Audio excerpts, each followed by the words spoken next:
کہ اے عبداللہ بن زبیر، اگر تو ہتھیار ڈال دے اور تو سرنڈر ہو جائے تو میں تیری زندگی بخش سکتا ہوں اور تجھے موت سے بچا سکتا ہوں۔ عبداللہ بن زبیر کی والدہ جو حضرت ابوبکر صدیق کی امی ہیں، جو حضرت ابوبکر صدیق کی بیٹی ہیں، حضرت زبیر کی بیوی ہیں، عبداللہ بن زبیر کی والدہ ہیں، حضرت عائشہ کی بہن ہیں، لہذا انہوں نے اپنی والدہ کو جو بوڑھی ہو چکی تھی خط دکھایا اور کہا ماں میں چاروں طرف سے گھر گیا ہوں، چاروں طرف سے فوجوں نے گھیر لیا ہے، تم سے مشورہ یہ ہے کہ میں مقابلہ کرتا رہوں یا میں ہتھیار ڈال دوں؟ تو حضرت اسماء رضی اللہ تعالیٰ عنہا نے کہا او میرے لال، او میرے لخت جگر، تیری رگوں میں ابوبکر صدیق رضی اللہ تعالیٰ عنہ کا خون ہے اور تیری رگوں میں تیرے والد زبیر بن عوام کا خون ہے، وہ زبیر بن عوام جو عشرہ مبشرہ میں سے ہیں، جنہوں نے مکے میں 12 سال کی عمر میں رسول اللہ صلی اللہ علیہ وسلم سے اس وقت کہا تھا کہ جب رسول اللہ کی یہ خبر پتہ چلی کہ آج رسول اللہ کو شاید قتل کر دیا گیا ہے، حضرت زبیر جن کی عمر 12 سال تھی تلوار لے کر مکہ میں نکلے، راستے میں رسول اللہ ملے، کہا کہاں جا رہے ہو زبیر؟ گھبرائے ہوئے کہا مجھے خبر یہ ملی تھی کہ تمہیں قتل کر دیا گیا ہے، میں آپ کو ڈھونڈنے نکلا تھا، میں آپ کی لاش کو دیکھنے نکلا تھا۔ تو حضرت رسول اللہ نے مسکرا کر کہا اے زبیر اگر میرا قتل ہو گیا ہوتا تو تم کیا کرتے؟ تو 12 سال کی عمر میں حضرت زبیر بن عوام نے کہا رب کعبہ کی قسم اگر تم قتل ہو جاتے تو پورے مکے کی وادیوں کو کافروں کے خون سے بھر دیتے۔ اللہ کے رسول نے کہا زبیر قیامت تک جتنی تلوار اسلام کی اٹھیں گی، آخری دور تک صبح قیامت تک جو مجاہد تلوار اٹھائے گا اس تلوار کا ثواب تیرے نامہ اعمال میں لکھا جائے گا۔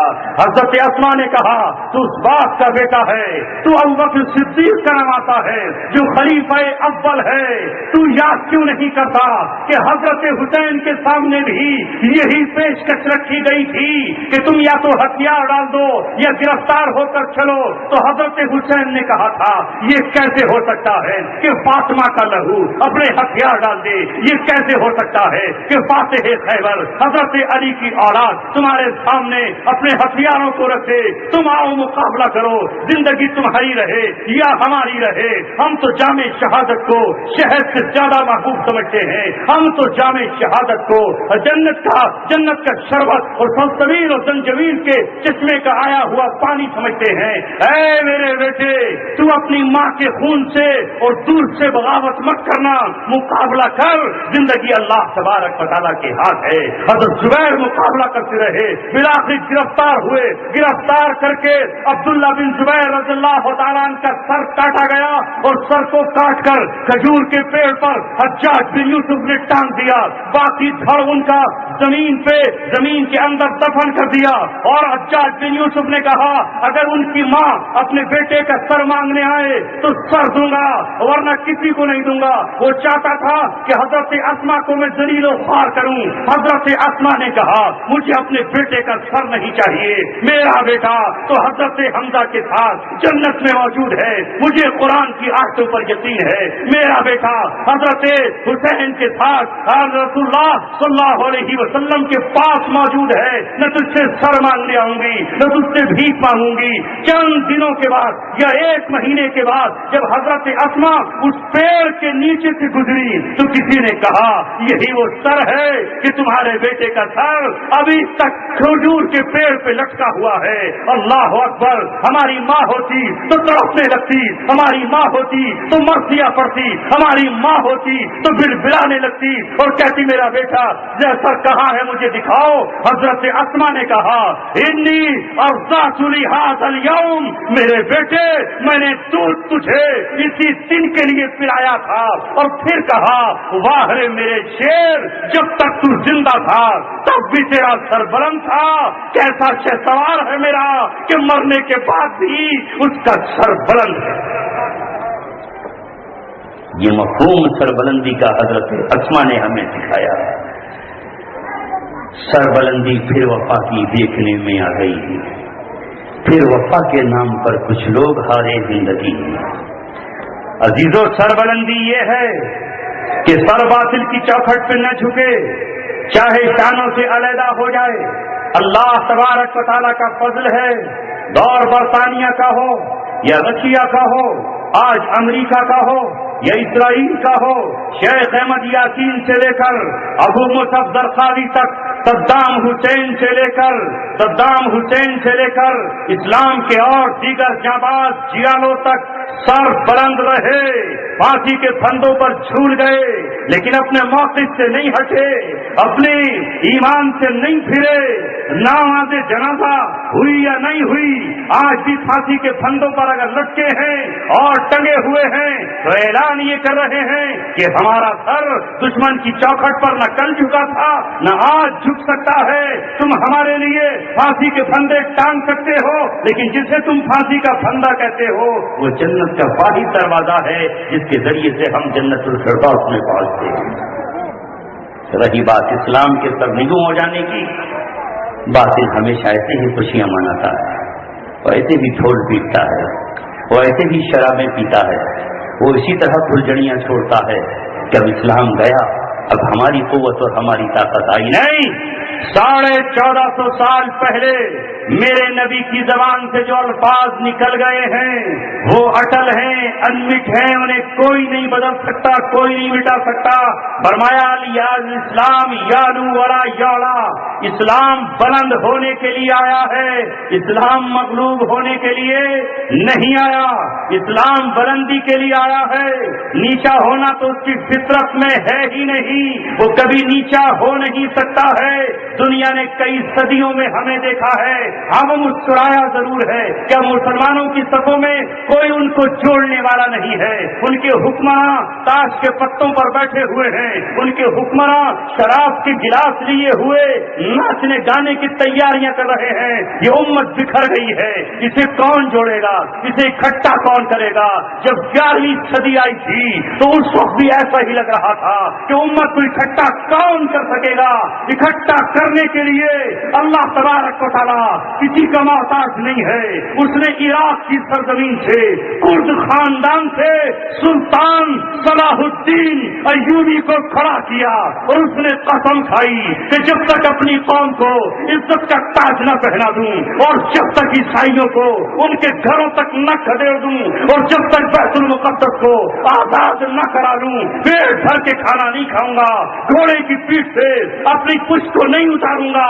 اللہ تبارک و تعالیٰ نے اس نوجوان کو وہ قوت اور طاقت عطا فرمائی کہ عیسائیت کی کوکھ میں آج تک اس سے درد ہوتا ہے، اور جب کوئی جبے سالار اسلام کا اٹھ کھڑا ہوتا ہے، زوخار زودائف کی شکل میں جب کوئی کھڑا ہوتا ہے، ابو مصعب زرقاوی کی شکل میں جب کوئی کھڑا ہوتا ہے، شیخ عمر بغدادی کی شکل میں یا ابو بکر بغدادی کی شکل میں یا ایمن الزہراوی کی شکل میں، تو اسے لگتا ہے کہ کہیں کس امت کی کسی ماں نے پھر صلاح الدین تو نہیں جن دیا جو اپنی قوم کو پھر اکٹھا کر لے۔ تم کتنا ہی کچھ کرو، اللہ تبارک و تعالیٰ جب چاہے گا فرعون کا بھیجا نکالنے کے لیے بنی اسرائیل مظلوم سے موسیٰ کو پیدا کرتا رہا ہے۔ جب نمرود نے نمرودیت کا نعرہ لگایا ہے تو آزر کے گھر سے، صنم پرست سے، صنم فروش سے، بت فروش کے یہاں سے ابراہیم کو پیدا کیا ہے جس نے بتوں کو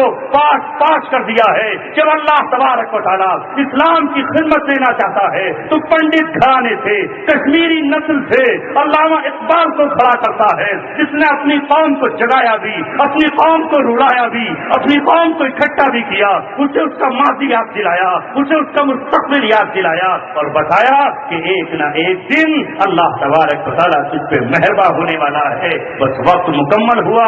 اللہ تبارک و تعالیٰ میرے اور آپ کی آمد کو، آج کے اجلاس کو قرآن کی نسبت پر جمع ہونے کو قبول فرمائے۔ وآخر دعوانا الحمدللہ رب العالمین۔